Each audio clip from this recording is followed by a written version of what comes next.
The Complete Works of William Shakespeare by William Shakespeare. Act V, Scene 3. The council chamber, a council table brought in, with chairs and stools, and placed under the state. Enter Lord Chancellor, places himself at the upper end of the table on the left band, a seat being left void above him, as for Canterbury's seat.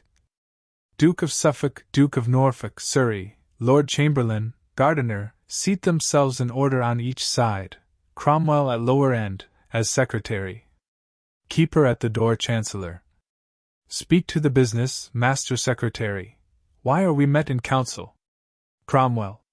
Please your honours, the chief cause concerns his Grace of Canterbury. Gardiner. Has he had knowledge of it? Cromwell. Yes.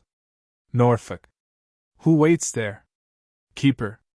Without, my noble lords? Gardiner. Yes.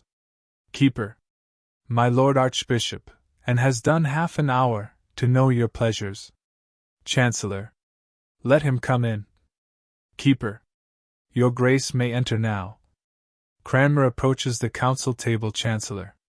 My good Lord Archbishop, I am very sorry to sit here at this present, and behold that chair stand empty, but we all are men, in our own natures frail and capable of our flesh, few are angels, out of which frailty and want of wisdom you, that best should teach us, have misdemeaned yourself, and not a little, toward the king first, then his laws, in filling the whole realm by your teaching and your chaplains, for so we are informed with new opinions, divers and dangerous, which are heresies and, not reformed, may prove pernicious.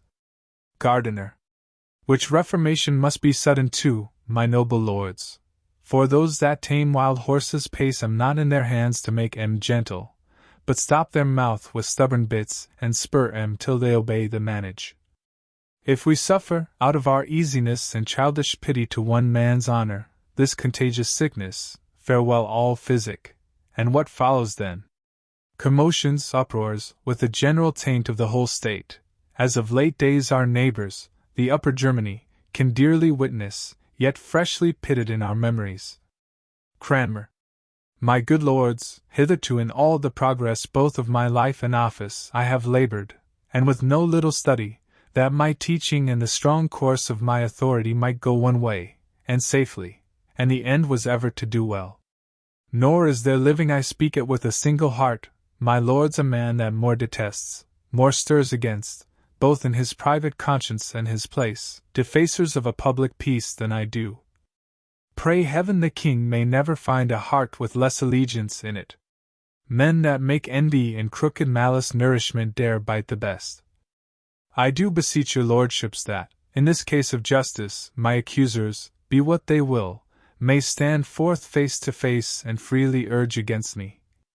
Suffolk.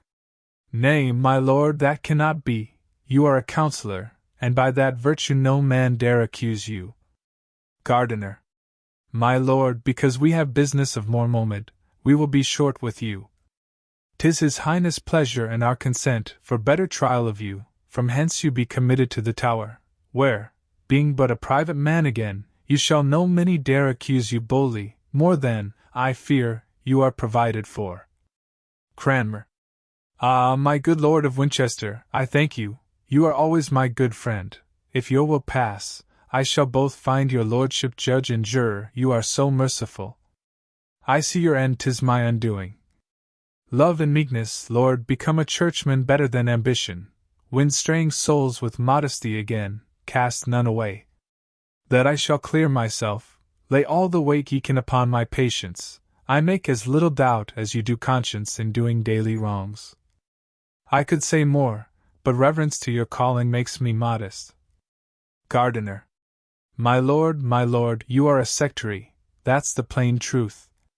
Your painted gloss discovers, to men that understand you, words and weakness. Cromwell.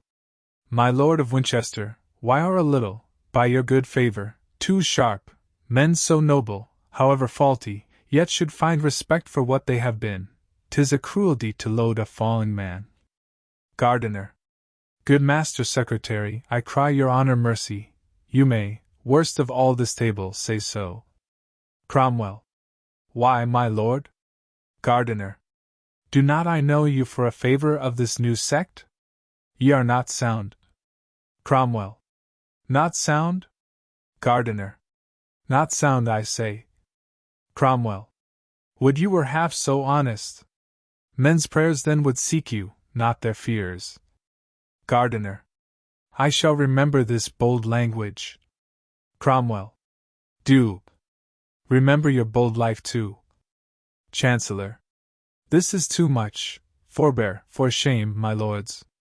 Gardiner. I have done. Cromwell. And I. Chancellor.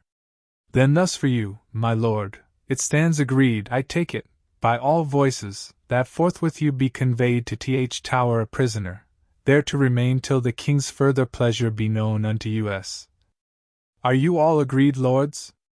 All. We are. Cranmer. Is there no other way of mercy, but I must needs to Th Tower, my lords? Gardiner. What other would you expect? You are strangely troublesome. Let some O.Th. guard be ready there. Enter the guard. Cranmer. For me? Must I go like a traitor thither? Gardiner. Receive him, and see him safe I Th Tower. Cranmer. Stay, good my lords, I have a little yet to say.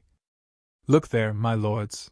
By virtue of that ring I take my cause out of the gripes of cruel men and give it to a most noble judge, the king my master. Chamberlain. This is the king's ring. Surrey. 'Tis no counterfeit. Suffolk. 'Tis the right ring by heaven. I told ye all, when we first put this dangerous stone a-rolling, 'twould fall upon ourselves. Norfolk. Do you think, my lords, the king will suffer but the little finger of this man to be vexed? Chamberlain. 'Tis now too certain. How much more is his life in value with him? Would I were fairly out on't. Cromwell. My mind gave me, in seeking tales and informations against this man whose honesty the devil and his disciples only envy at ye, blew the fire that burns ye. Now have at ye. Enter the king frowning on them. He takes his seat. Gardiner. Dread sovereign, how much are we bound to heaven in daily thanks, that gave us such a prince, not only good and wise but most religious, one that in all obedience makes the church the chief aim of his honor, and, to strengthen that holy duty, out of dear respect, his royal self in judgment comes to hear the cause betwixt her and this great offender. King. You were ever good at sudden commendations, Bishop of Winchester. But no, I come not to hear such flattery now, and in my presence they are too thin and bare to hide offences. To me you cannot reach, you play the spaniel, and think with wagging of your tongue to win me, but whatso thou tax me for, I'm sure thou hast a cruel nature and a bloody. To Cranmer, good man, sit down. Now let me see the proudest he that dares most but wag his finger at thee. By all that's holy, he had better starve than but once think this place becomes thee not. Surrey. May it please your grace, king. No, sir, it does not please me.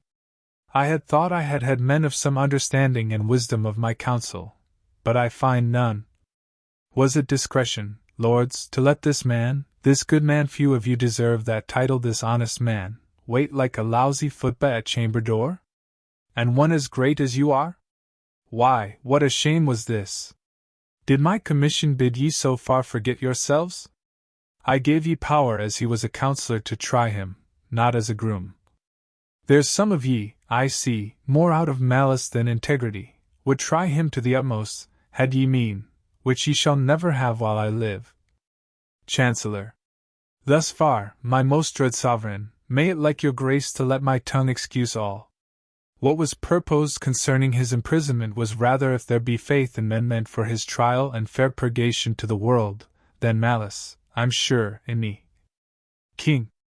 Well, well, my lords, respect him, take him, and use him well, he's worthy of it. I will say thus much for him, if a prince may be beholding to a subject, am for his love and service so to him. Make me no more ado, but all embrace him. Be friends, for shame, my lords. My lord of Canterbury, I have a suit which you must not deny me, that is, a fair young maid that yet wants baptism, you must be godfather, and answer for her. Cranmer. The greatest monarch now alive may glory in such an honor. How may I deserve it, that am a poor and humble subject to you? King. Come, come, my lord, you'd spare your spoons. You shall have two noble partners with you, the old Duchess of Norfolk and Lady Marquis Dorset. Will these please you? Once more, my Lord of Winchester, I charge you, embrace and love this man. Gardiner. With a true heart and brother love I do it. Cranmer. And let heaven witness how dear I hold this confirmation. King. Good man, those joyful tears show thy true heart. The common voice, I see, is verified of thee, which says thus, do my Lord of Canterbury a shrewd turn and he's your friend forever. Come, lords, we trifle time away. I long to have this young one made a Christian. As I have made you one, lords, one remain, so I grow stronger, you more honor gain. Exeunt.